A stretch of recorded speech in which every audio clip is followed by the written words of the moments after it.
Përfaqësuesit diplomatik të Kosovës në rajon dhe botë janë të angazhuar maksimalisht për denigrimin e lëvizjes vetëvendosje në sytë e atyre shtetëve dhe punojnë minimalisht punën e tyre si ambasador. Kështu ka pohuar kryetari i Prishtinës Shpend Ahmeti në emisionin Republika me Dardan Gashin, duke specifikuar ambasadorët në Bruksel dhe Francë. Ki fakte për çet punë, ambasadori i shtetit tonë në Bruksel. Po hajde mos të thojmë Bruksel. Flet vjetër për vetëvendosjen të... Nuk menoj që është vish Bruksel, më falë se na shtabden mundet me dalë tashaj me thonë jo e mkon, jo si mkon.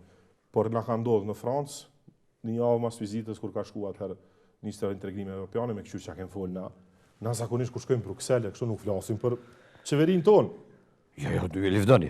Jo me se lëvdojmë, na flasim për Serbinë, na flasim për gjendjen e Kosovës, karshi Serbisë. Ti po thoni që diplomacia e Kosovës shumë shpesh është angazhuar të denigrimit të vetëvendosjes në shtete ose organizatat. S'kom fije dyshimi për atë punë. Jo për fajt ambasadore, mos më keq kupto. Nuk e akuzoj asnjë. Ahmeti ka thënë se në çdo shtet ku ai dhe bashkëpartijaket i kanë bërë vizita, është dashur të ballafaqohen me një imazh të zyrtarit shtetror të cilin ja u kishin prezantuar ambasadorët përkatës të atyre vendeve. Ahmeti ka thënë se tek tani me vizitat e shumta në për rajon dhe vizitat që edhe përfaqësues të këtyre vendeve u kanë bërë vetëvendosjes, BE dhe vetë ata po bindën se vetëvendosja nuk është parti izoluese siç paraqitet nga korri diplomatik.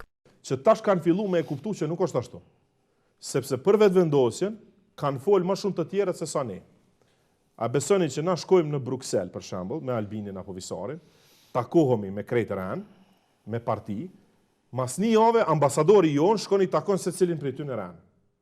Edhe i thotë, që ju kanë thonë këta? Po këta janë këta gjujnë molotova, këta gjujnë koktela, këta janë kështu, këta janë ashtu. Ahmeti ka shprehur bindjen se partia e tij ka shënuar ngritje dhe beson se është alternativa e vetme për zgjidhjen e problemeve që kanë kapluar vendin.